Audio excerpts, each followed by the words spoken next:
நெல்லையில் நடைபெற்ற ஆசிரியர் தகுதி தேர்வை தந்தையும் மகனும் ஒன்றாக வந்து எழுதிய சம்பவம் நிகழ்ச்சி ஏற்படுத்தியது.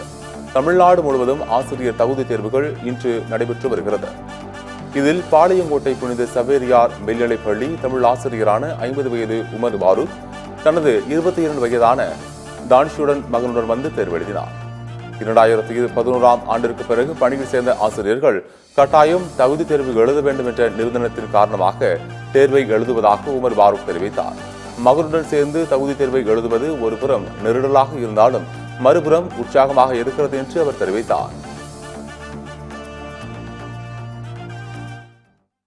மத்திய அரசினுடைய கல்விக் கொள்கையின்படி 2011ஆம் ஆண்டுக்கு பிறகு அரசு பணியில் உள்ள தற்போது அரசு ஆசிரியராக உள்ள அனைத்து ஆசிரியர்களும் தகுதி தேர்வு கட்டாயமாக எழுத வேண்டும் என்று உச்சநீதிமன்றம் அண்மையில் தீர்ப்பு வழங்கியது. அந்த அடிப்படையிலே இந்த தகுதி தேர்வை எனக்கு கிட்டத்தட்ட 50 வயசு ஆகுது. குறிப்பாக வந்து பார்த்திங்கன்னா என்னுடைய மகன் அவரும் இன்றைக்கி வந்து பார்த்திங்கன்னா தேர்வு எழுதுறாரு, ஆசிரியர் தகுதி தேர்வு.